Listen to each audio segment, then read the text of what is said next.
آج کل مثلاً پورے ملک کے اوپر سیلابوں کی آفت آئی ہوئی ہے۔ اللہ تعالیٰ ہمارے گناہوں کو معاف فرما دے۔ ہمارے شامت اعمال ہے، ملک کا کوئی حصہ ایسا نہیں ہے، کوئی صوبہ ایسا نہیں ہے جس میں بارشوں نے اور سیلاب نے تباہی نہ مچائی ہو۔ لوگ بے گھر ہیں،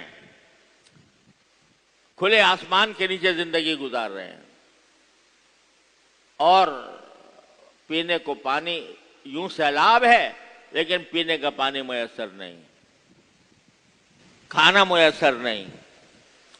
تو آج ہمارے دلوں میں کم از کم اتنا درد تو ہونا چاہیے کہ ہم کثرت سے ان کے لیے دعا کریں، یا اللہ یہ ہمارے شامت اعمال کی وجہ سے ہم پر یہ بلا مسلط ہے، اے اللہ ہمیں اپنے فضل و کرم سے ہمارے ملک کو، ہمارے ملک کی، ہماری قوم کو اس بلا سے، اس سے نجات عطا فرما دے، ان کے لیے کوئی ٹھکانے کا ذریعہ بنا دے۔ ہر مسلمان کا یہ فریضہ ہے۔ افسوس ہے کہ جو سیاسی رہنما ہیں وہ اپنی سیاسی جنگ میں لگے ہوئے ہیں، کون اقتدار میں رہے، کون اقتدار میں آئے، اور اس کے لیے کروڑوں روپیہ جلسوں پہ خرچ ہو رہا ہے۔ میں کبھی سوچتا ہوں کہ پچھلے 3 مہینے کا اگر اندازہ لگائیں، اس میں جتنا پیسہ، اربوں روپیہ وہ جلسوں کے اندر خرچ ہوا ہے، چاہے وہ جلسے حزب اقتدار کے ہوں یا حزب اختلاف کے ہوں، اگر وہ پیسہ کسی ملک کے کسی ترقی کے منصوبے پر استعمال ہو جاتا، وہ غریبوں کی داد رسی کے لیے استعمال ہو جاتا، تو کتنی بڑی ہمارے ملک کے اندر خوشحالی آ جاتی۔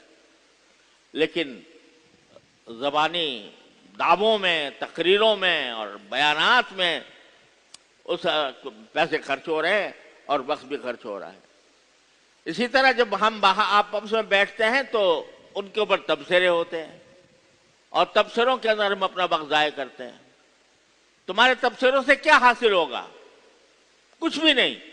یہی وقت اگر اللہ تعالیٰ کی طرف رجوع کر کے اللہ تعالیٰ سے مانگو کہ یا اللہ ہمارے ملک کے حالات کی اصلاح فرما دیجئے، ہمیں اچھے حکمران عطا فرما دیجئے، ہماری حکومت کو ہدایت عطا فرما دیجئے، ہمارے لیڈروں کو ہدایت عطا فرما دیجئے، اور اللہ جو سیلاب کی مصیبت آئی ہوئی ہے اس سے ہمیں نجات عطا فرما دیجئے، تو ذکر میں صرف ہو رہا ہے یہ وقت۔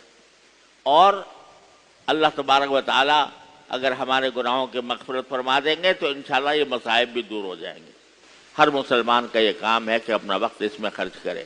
اللہ تبارک و تعالیٰ اپنے فضل و کرم سے، اپنی رحمت سے ہمیں اس کی توفیق عطا فرمائے۔